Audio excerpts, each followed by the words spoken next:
கள்ளக்குறிச்சியில் ஏற்பட்ட இந்த மாபெரும் விஷசாராய சாவுகளில் கொத்து கொத்தாக நமது தமிழக மக்கள் அங்கு செத்து மடிந்திருக்கிறார்கள். இதை குறித்து மாண்புமிகு முதலமைச்சர் அவர்கள் கவனத்தை ஈர்க்கின்ற வகையில் ஒரு கவன ஈர்ப்பு தீர்மானத்தை தமிழக வாழ்வுரிமை கட்சியின் சார்பாக கொண்டு வந்து சில கருத்துக்களை இன்றைக்கு பேரவையில் நான் முன்வைத்திருக்கிறேன். அதாவது இந்த கள்ளச்சாராய சாவுகள் நடைபெறுகின்ற போது காவல்துறை அதிகாரிகளை இடமாற்றம் செய்வதாலேயோ அல்லது அவர்களை பணி நீக்கம் செய்வதாலேயோ இதற்கு ஒரு நிரந்தர தீர்வு ஏற்பட போவதில்லை. குறிப்பாக காவல்துறையினருக்கு பணிச்சுமை அதிகமாக இருக்கிறது, அது எந்த துறையாக இருந்தாலும். அதனால் முதலில் அரசுகள் அந்த காவல்துறையில் இருக்கிற கடநிலை காவலர் தொடங்கி டிஜிபி வரையிலான அனைத்து காவலர்களுக்கும் அவர்களுக்கு தேவையான அனைத்து அடிப்படை வசதிகளையும், குறிப்பாக அவர்களுக்கான சம்பள உயர்வுகள், அது நீங்கள் 5 மடங்கு கொடுங்க, 10 மடங்கு கொடுங்க, அதேமாதிரி அவர்களுக்கான வீடு, அவருடைய குழந்தை செல்வங்கள் படிப்பதற்கான ஆரம்ப கல்வி முதல் ஆராய்ச்சி கல்வி வரை இலவச கல்வி, இது போன்ற அடிப்படை வசதிகளை அனைத்தையும் செய்து கொடுத்துவிட்டு அதற்கு பிறகு காவல்துறையினுடைய கவன குறைவினால் அல்லது அவர்களுடைய துணையோடு அல்லது அவர்கள் உடந்தையோடு சட்ட ஒழுங்கு பிரச்சனை ஏற்பட்டாலோ அல்லது காவல் நிலைய மரணங்கள் ஏற்பட்டாலோ அல்லது இது போன்ற கள்ளச்சாராய சாவுகள் ஏற்பட்டாலோ அந்த காவல் அதிகாரிகள் கைது செய்யப்பட்டு முதலில் பணியிலிருந்து அவர்கள் டிஸ்மிஸ் செய்யப்பட்டு அதற்கு பிறகு அவர்கள் கைது செய்யப்பட்டு சட்டத்தின் முன்னிறுத்தி தண்டிக்கப்பட வேண்டும். இதுதான் இதற்கான நிரந்தர தீர்வு. சரி, இது போன்ற சம்பவங்களுக்கு காவல்துறையை மட்டும் நம்ம பொறுப்பாக்கிட்டு மற்றவர்கள் அனைவரும் தப்பித்துக் கொள்ளலாமா? அது கூடாது. அதனால இன்றைக்கு சட்டப்பேரவையில் முதலமைச்சருக்கு கோரிக்கை வச்சிருக்கிறேன். அந்த பஞ்சாயத்து மக்களால் தேர்ந்தெடுக்கப்பட்ட பஞ்சாயத்து தலைவர்கள் தொடங்கி அந்த பகுதியினுடைய வருவாய் விஓ என்று சொல்லக்கூடிய கிராம நிர்வாக அலுவலர், வட்ட ஆய்வாளர், தாசில்தார், சட்ட ஒழுங்கு பார்க்கின்ற கோட்டாட்சியர் அனைவரும் இதற்கு பொறுப்பாக்க வேண்டும்.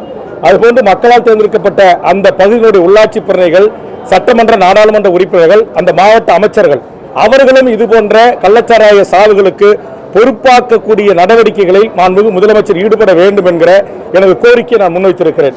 அப்போதுதான் இந்த தொடர் கள்ளச்சாராய சாவுகள் நடைபெறும். காரணம், 2001 என்னுடைய தொகுதியிலே 52 பேர் இருந்தார்கள், ரெட் ஹில்ஸ் பகுதியிலே 30 பேர் இருந்தார்கள். ஒவ்வொரு ஆட்சி காலத்திலும் 50 பேர், 30 பேர், 80 பேர் என்று மனித உயிர்கள் மிக மோசமாக சாகடிக்கப்படுகிறது. ஆனால் இதற்கு காரணமானவர்களை அந்த நேரத்தில் மாற்றம் செய்வதும் சஸ்பெண்ட் செய்வதோடு இது நின்று விடுகிறதை தவிர இதனுடைய அடி வேறு ஆழம் எங்கிருக்கிறது என்பதை கண்டுபிடித்து அரசு கடுமையான நடவடிக்கை எடுக்க வேண்டும். இன்றைக்கு பொதுமக்கள் போய் ஒரு எஸ்பியோ கலெக்டரோ மனு கொடுக்க போன சில இடங்களில் கலெக்டர் மனு வாங்குறது இல்லை, ஆர்டிஓ இல்லை டிஆர்ஓ வாங்க சொல்லிட்டு கலெக்டர் போயிடுறாரு. சில எஸ்பிகள் மனு வாங்குறது இல்லை, எஸ்பி இன்ஸ்பெக்டர் மனு வாங்குறாங்க. அதே மாதிரி இந்த சிஸ்டத்தில் சில மாற்றங்களை செய்யணும். நான் ஏற்கனவே கடந்த கூட்டத்தொடரில் ஆளுநர் மற்றும் சட்டமன்றம் குறித்து பேசுகின்ற போது சொன்னேன், ஒரு டிஎஸ்பியை இல்லை ஒரு ஏடிஎஸ்பியை வேலை வாங்கக்கூடியவர் ஒரு எஸ்பி இன்ஸ்பெக்டர் எப்படி வாங்க முடியும்? அதனால் அந்த எஸ்பி இன்ஸ்பெக்டர் போஸ்டிங்கை குறைந்தபட்சம் ஒரு டிஎஸ்பி ரேங்கில் உட்கார வைங்க. டெட்டாச்மெண்ட் என்கிற உளவு பிரிவில் ஒரு இன்ஸ்பெக்டர்ஸ் ரிப்போர்ட் போட்டு எஸ்பியை கண்ட்ரோல் பண்ண முடியாது. அப்போ அதற்கு ஒரு ஏடிஎஸ்பி லெவலில் அந்த டிஸ்ட்ரிக்டினுடைய அதிகாரியை உட்கார வைங்க. அப்போ தான் இன்ஸ்பெக்டர், சப் இன்ஸ்பெக்டர், டிஎஸ்பி லெவலில் அதிகாரிகளை விரட்டி வேலை வாங்க முடியும். ஆக அந்த சிஸ்டத்தில் கொலாப்ஸ் இருக்கு, இதையெல்லாம் நான் சரி பண்ணுங்கன்னு சொன்னேன். அதே மாதிரி இந்த எத்தனால், இந்த மெத்தனால், இது ரெண்டையும் கலக்கிற விடயங்கள், இது எந்த கம்பெனியில் ஆந்திராவிலேருந்து போன சாவுக்கு வந்துச்சுன்னு சொன்னாங்க. அதுக்கு இடையில 2001 என்னுடைய கடலூர் மாவட்டத்தில் அங்கே கடலூரில் இருக்கிற ஷிப்காட் இண்டஸ்ட்ரியிலிருந்து அங்கு கடத்தப்பட்டு கொரோனா காலத்தில் தமிழ்நாடு முழுக்க விநியோகம் செய்யப்பட்டிருக்கு. அது ஆதாரப்பூர்வமாக எழுத்துப்பூர்வமான உயரதிகாரிகளுக்கு கொடுத்தேன். இதுவரையில் அது மீது கொலை வழக்கு பதிவு செய்யல. இன்னைக்கு 50 பேருக்கு இத்தனை எஸ்பி, இத்தனை டிஎஸ்பி, இத்தனை இன்ஸ்பெக்டர் சஸ்பெண்ட் செய்யற, மாறுதல் செய்யற நம்முடைய உயரதிகாரிகள், நம்முடைய அரசு, அந்த 3 பேர் உயிர் தானே, அந்த 3 பேர் உயிருக்கு காரணமாக இருந்த அந்த நிர்வாகத்தின் மீது கொலை வழக்கு பதிவு செய்யல. அது சம்பந்தப்பட்ட காவல்துறை அதிகாரிகள் யாரும் சஸ்பெண்ட் செய்யல, மாற்றம் செய்யப்படல. அப்ப அந்த கருப்பாடுகளை காப்பாற்றிய அதிகார வர்க்கம் யார்? இது போன்ற அடுக்கடுக்கான கேள்விகளை எல்லாம் நான் முன்வைத்திருக்கிறேன். கடிதமாக டிஜிபி, முதலமைச்சர், உள்துறை செயலாளர், கலெக்டர், எஸ்பிக்கெல்லாம் கொடுத்திருக்கிறேன். ஆனால் இந்த கருப்பாடுகள் ஏதோ ஒரு அரசியல் உயர் பதவியில் இருப்பவர்களை அணுகி அவர்கள் தங்களை காப்பாற்றிக் கொள்கிறார்கள். இந்த நிலையெல்லாம் கூடாது. அதனால் மாண்புமிகு முதலமைச்சர் அவர்கள் மிக சரியான இரும்பு கரம் கொண்டு அடக்குவோம் என்று அறிவித்திருக்கிறார்கள். அந்த இரும்பு கரம் என்பது இந்த குற்ற செயல்களில் ஈடுபடுகின்றவர்கள். ஒரு லாக்அப் டெத் வருது, உதாரணத்துக்கு உங்களுக்கு தெரியும், என்னுடைய தொகுதியில் ஒரு முந்திரி வியாபாரி 8 மணி வச்சு அடிச்சு ரிமாண்ட் பண்ணாங்க, அவர் இறந்துட்டார் ஜெயிலில். அவரை கொண்டு வந்து வச்சு உடலை 1 மாதம் வச்சு போராடி ரீபோஸ்ட்மார்ட்டம் வாங்கி உயர்நீதிமன்றம் மனித உரிமை ஆணையம் காவல்துறையுடைய துன்புறுத்தலால் அடித்தால அவர் இறந்திருக்காருன்னு ரிப்போர்ட் இருக்கு. ஆனால் இன்று வரையிலும் அந்த காவல்துறை அதிகாரி சட்ட ஒழுங்கிலே இருக்கிறார் அதே மாவட்டத்தில். அப்ப அந்த அதே மாதிரி இருக்கிற அந்த காவல்துறை அதிகாரியை காப்பாற்ற அரசியல்வாதி யார்? அதிகார வர்க்கம் யார்? இப்ப இதை நான் எத்தனை முறை சட்டமன்றத்தில் பேசுறது? ஆக முதலமைச்சர் அவர்கள் கடுமையான நடவடிக்கைகளுக்கு உட்படுத்தணும். அது யாராக இருந்தாலும், அது எந்த அரசியல் கட்சி பிரமுகர், எம்எல்ஏ, எம்பி, மந்திரி யாரும் என்று பாரபட்சம் இல்லாமல் இது போன்ற கொலைகளுக்கு 50 உயிரின சாதாரணமா? இன்னும் 116 பேர் சிகிச்சையில் இருக்கிறாங்க. இந்த 116 பேர்ல இன்னைக்கு புதுவை ஜிக்மர் இருக்கிற 16 பேரும் எந்த நேரத்தில் இறக்கலாம் என்று ஜிக்மர் டைரக்டர் அவர்கள் அறிவித்திருக்கிறார்கள். ஆக இந்த மனித உயிர்கள் மலிவற்ற உயிர் என்று பார்க்கின்ற இந்த பியூரோக்ரசி யாராக இருந்தாலும் அவர்கள் மீது கடுமையான நடவடிக்கை எடுக்க வேண்டும். அரசியல்வாதிகளாக இருந்தாலும் சட்டத்தில் முன்னிறுத்தி தண்டிக்கப்பட வேண்டும். முதல்ல இந்த கொரோனா காலத்தில் பொதுமக்களை, எம்எல்ஏக்களை, மக்கள் பிரதிகளை சந்திக்கிறதுக்கு இடைவெளி ஏற்படுத்தி கிளாஸ் அமைச்சுக்கிட்டாங்க சில காவல்துறை டிஜிபி, ஏடிஜிபிலாம். இன்னைக்கு அந்த கிளாஸ் அப்படியே மெயின்டைன் பண்றாங்க. அதே மாதிரி எஸ்பி, கலெக்டர், டிஜிபி ஆபீஸ்ல இருந்து எல்லா உயர் அதிகாரிகளும் 15 அடி டிஸ்டன்ஸ். மக்களால் தேர்ந்தெடுக்கப்பட்ட ஒரு எம்எல்ஏ, தமிழ்நாடு அரசாங்கம் புரோட்டோகால் சொல்லுது சீஃப் செக்ரட்டரிக்கு மேலானவர்கள் சட்டமன்ற உறுப்பினர்கள் என்று. ஆனா ஒரு டிஸ்ட்ரிக்டோட எஸ்பியா இருக்கிறவன் சேர் போட்டு பக்கத்தில் உட்கார வச்சு என்ன உங்களுடைய கிரீவன்ஸ் சொல்லுங்கன்னு சொல்ல மறுக்கிறார்கள். பல ஆளுங்கட்சி எம்எல்ஏக்களே இன்றைக்கு எஸ்பி, கலெக்டரை பார்க்க முடியல. இங்க இருக்க உயர்துறை அதிகாரிகளை பார்க்க போனாக்கா வெயிட் பண்ணுங்க மேடம் மீட்டிங்ல இருக்காங்க, சார் மீட்டிங்ல இருக்காங்கன்றா. அதான் நான் கேட்டேன். ஒரு மக்களால் தேர்ந்தெடுக்கப்பட்ட எம்எல்ஏக்கள் நாங்கள் 1-to-1 செக்ரட்டரியோட, கலெக்டரோட, எஸ்பியோட நேருக்கு நேரம் டேபிள் உட்கார்ந்து பேசுவதற்கு தீண்டப்படாதவர்களா? ஏன் இந்த அதிகார வர்க்கம் இப்படி திமிர் பிடித்து அலைகிறார்கள்? இன்னும் சொல்ல போனா இங்க வடநாட்டிலிருந்து வருகை தந்திருக்கிற குறிப்பாக பல்வேறு இந்த திமுக அரசினுடைய கருத்து இல்ல சித்தாந்தத்துல மாறுபடுற சில அரசுகள் கம்பெட்ட இந்த அரசுக்கு என்ன கெட்ட பேர் வந்தாலும் பரவாயில்ல அப்படின்னு தன்றோண்டித்தனமான சில நடவடிக்கைகள் எடுக்கிறாங்க. உதாரணத்துக்கு என்னுடைய தொகுதியில் மக்களுக்கான திட்டங்களை 2 மாவட்ட அமைச்சர், எம்எல்ஏக்கள், கலெக்டர் தலைமையில் ஒரு குழு கூடி ஒரு ஸ்கீமை நாங்க தேர்வு பண்றோம். இங்க வடநாட்டு அதிகாரி ஒருத்தர் ஒரு ஆய்வுன்ற பேர்ல அந்த அமைச்சர், எம்எல்ஏக்களால் தேர்வு பண்ண திட்டத்தை அவர் மட்டும் ரத்து பண்ணிட்டு போறார். அந்த அதிகாரம் அவருக்கு யாரு கொடுத்தா? அந்த கமிட்டி கூடி எடுத்த முடிவை டிசைட் பண்றார். அதே மாதிரி இப்ப சென்னையில பாத்தீங்கன்னாக்கா இங்க பல்வேறு துறை சம்பந்தப்பட்ட அமைச்சர் தெரியாமே சில அதிகாரிகள் அவங்க தன்னிச்சை நடவடிக்கை எடுக்கிறாங்க. இது எல்லாம் இன்றைக்கு மாண்புமிகு முதலமைச்சருடைய கவனத்துக்கு கொண்டு சென்றிருக்கிறேன். ஏற்கனவே சட்டமன்றத்தின் போது பேசுகின்ற போது சொல்லியிருக்கிறேன். ஆக இது எல்லாம் இது மேல நடவடிக்கை எடுக்கணும். நடவடிக்கை எடுத்தாதான் இது போன்ற கொடூரமான மனித உயிர்கள் பலியாவது தடுக்கப்படும். அதிகார வர்க்கத்தில் இருக்கிற யாராக இருந்தாலும் கைது செய்யப்பட்டு சட்டத்தின் முன் நிறுத்தப்பட வேண்டும். உங்களுக்கு தெரியும் 237 எம்எல்ஏ ஒரே எம்எல்ஏ நான் பேசினேன். ஸ்டெர்லைட் துப்பாக்கி சூட்டு காரணமான அந்த எஸ்பி, அந்த ஐஜி, கலெக்டர் அவங்களை கொலை வழக்கில் பதிவு செய்யணும்னு இன்னைக்கு நீதியரசருடைய ஆணை அறிக்கை வாங்கி வச்சுக்கிட்டா போதாது, நடவடிக்கை எடுக்கணும்னு சொன்னேன். சட்டமன்றத்தில் பேசினேன். இன்னி வரைக்கும் அவர்கள் மீது நடவடிக்கை இல்லை. அப்ப அவர்களை காப்பாற்றுகிற சக்தி எது? அதனால் முதலமைச்சர் அவர்கள் இனியும் இந்த ஆட்சிக்கு அவப்பெயர் ஏற்படுத்துற, கெட்ட பெயர் எடுத்துற, சித்தாந்த ரீதியா, கருத்தியல் ரீதியா அவங்களோடு மாறுபடுகின்றவர்கள் இங்கே உள்ளே உட்கார்ந்து கொண்டு இந்த அமைச்சருக்கே கட்டுப்பட மாட்டேன்றாங்க. அமைச்சர் சொல்றதே செய்ய மாட்டேன்றாங்க. எம்எல்ஏக்கள் சொல்றதே கேட்கறது இல்லை. எம்எல்ஏக்கள் சந்திக்க மறுக்கிற இந்த ஆணவம் இந்த அதிகார வர்க்கத்துக்கு எப்படி வந்தது? ஆக முதலமைச்சர் அவர்கள் இவர்களை சாட்டை கொண்டு இவர்களை தன் கையகத்தில் கொண்டு வந்து ஆட்சி அதிகாரத்தை நடத்த வேண்டும் என்று நான் வேண்டுகோள் வைத்திருக்கிறேன். இந்த வேண்டுகோள் ஏற்கப்பட்டு இது நடைமுறைக்கு வந்தால்தான் இது போன்ற கள்ளச்சாராய சாவுகள், இந்த கஸ்டோடியல் டெத், நீதிமன்ற காவல் மரணம், காவல் நிலையத்தில் சித்திரவதை, பெண்கள் பாலியல் வல்லுறவுக்கு உள்ளாக்கப்படுவது தடுத்து நிறுத்தப்படும் என்பதாக தமிழக வாழ்வுரிமை கட்சியின் கருத்தாக பல கூட்டத்தொடர்களை நான் பதிவு செய்திருக்கிறேன். அது அனைத்தும் இதற்கு பிறகாவது ஒரு முடிவு எட்டப்பட வேண்டும் என்பது எமது வேண்டுகோள் என்பதை இங்கு பதிவு செய்கிறேன். காரணம் இங்க நான் இதை பதிவு செய்யறதுக்கு நான் பேசின வீடியோவை அந்த ஸ்பீச்சோட கிளிப்பிங்ல இருந்து கேட்டா தரமாட்டேன்றாங்க.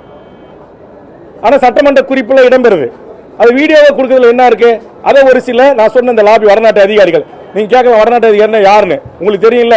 டிஎன்பிசியில 2016ஆம் ஆண்டு பச்சை தமிழன் ஓபிஎஸ் முதலமைச்சராக இருக்கும்போது ஒட்டுமொத்த தமிழ்நாட்டு மக்களுடைய வாழ்வுரிமையை பறிக்கின்ற வகையில் இந்தியாவை சேர்ந்த எவர் வேண்டுமானாலும் டிஎன்பிசியில தேர்வு எழுதி டைரக்டரா நீதிபதியாக, டைரக்டராக குரூப் ஆபீசராக, கோட்டாட்சியராக, நீதிபதியாக வரலாம்னா 25 வயசுல சீஃப் செக்ரட்டரி உட்காருவான் வடநாட்டுக்காரன். இதை எந்த கட்சி கண்டுபிடிக்கல, எந்த எம்எல்ஏ கண்டுபிடிக்கல. நான் கண்டுபிடித்து போராடி டிஎன்பிசி அலுவலகத்தை முற்றுகையிட்டு 1 லட்சம் பேரை திரட்டி கோட்டையை முற்றுகையிட்டு தொடர்ந்து மாண்புமிகு தமிழக முதலமைச்சர் வந்த பிறகு அவரிடத்தில் பலமுறை மன்றாடி போராடி ஒரு சட்ட திருத்தத்தை கொண்டு வந்து இனி தமிழ்நாட்டில் தமிழ் வழியில் படித்தவர்களுக்கும் தமிழ்நாட்டை சேர்ந்தவர்களுக்கும் இந்த மண்ணை பூர்வீகமாக கொண்டவர்களுக்கும் நீங்கள் அந்த பதவிக்கு கொடுக்கணும்னு சொல்லி அந்த மாற்றத்துக்கான சட்ட திருத்தத்தை கொண்டு வந்த அதுல ஒரு வரி தமிழ்நாட்டை தாயகமாக கொண்டவர்கள் சேருங்கன்னு சொன்ன. அதற்கு எதுக்குறான் பியூரோகிரசி? ஆக இதையெல்லாம் இங்கு சூழ்ச்சி நடைபெறுகிறது. தமிழ்நாட்டுடைய உரிமைகள், தமிழ் சமூகத்தின் வேலை வாய்ப்புகள் பறிக்கப்படுகின்றன.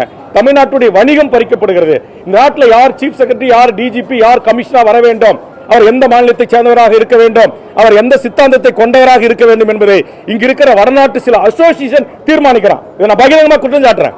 எப்படி தமிழ்நாட்டில் இருக்கிற ஐஏஎஸ், ஐபிஎஸ் அதிகாரிகளுக்கு நாட்டுடைய உயர்ந்த பதவிகள் அமர்ந்து கோல வச்சுவதற்கு வாய்ப்பு இல்லையா? திறமைகள் இல்லையா? ஆக இதையெல்லாம் முதலமைச்சர் அவர்கள் இனியாவது மிக கடுமையான நடவடிக்கைகளுக்கு இந்த அதிகாரிகள் மீது எடுக்க வேண்டும் என்ற நேரத்தில் வேண்டுகோள் கேட்கிறேன். இன்னும் சொல்ல போனா சில அதிகாரிகள் முதலமைச்சருக்கு தகவல் சொல்றது முன்னாடி அண்ணாமலைக்கு தகவல் சொல்றான், கவர்னருக்கு தகவல் சொல்றான். இது எப்படி நடக்குது? ஆக இவற்றையெல்லாம் முதலமைச்சர் அவர்கள் களைய வேண்டும், உரிய நடவடிக்கைகளை மேற்கொள்ள வேண்டும் என்கிற என்னுடைய பல கூட்டத்தொடரில் பேசியிருக்கிறேன். இந்த கூட்டத்தொடரிலும் சில கருத்துக்களை பேசியிருக்கிறேன். அதாவது முதலமைச்சர் அவர்களும் தமிழ்நாடு அரசும் இதற்கெல்லாம் நடவடிக்கை எடுக்கும் என்று நான் நம்புகிறேன்.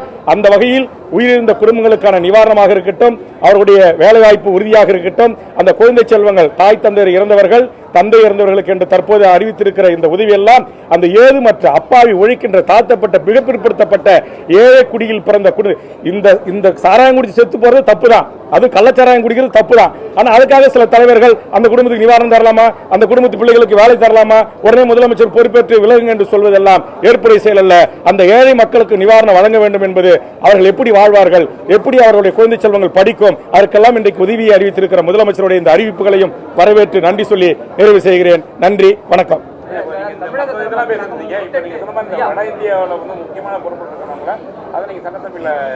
அது ஏற்கனவே நான் பேசியிருக்கிறேன். அம்மையார் ஜெயலலிதா ஆட்சியில் இதற்காக பெரிய போராட்டம் நடத்தி என்னை கூட்டு வச்சு அவங்க பேசி அன்றைக்கு டிஜிபி ஏடிஜிபி 2 பேரும் கூட்டி நீங்க உங்களோட கிரீவன்ஸ் என்னன்னு கேட்டு பல மாவட்டத்துக்கு காவல்துறை கண்காணிப்பாளர்களாக தமிழர்களையும் நம்முடைய குரூப் 1 ஆபீசர்களை நியமனம் செய்வதற்கு காரணமா நான் இருந்தேன். அதெல்லாம் இங்க இருக்கிற அதிகாரிகளுக்கு அந்த வாய்ப்பை கொடுக்கணும். அவர்கள் இங்க சித்தாந்த ரீதியாக தமிழ்நாடு என்னாலே அவங்க சில பேருக்கு கசப்பா இருக்குது. அதுக்காக தான் முதலமைச்சர் இதுல தலையிடணும் அப்படின்னு நான் வேண்டுகோள் வைக்கிறேன். அதான் மாத்தணும்.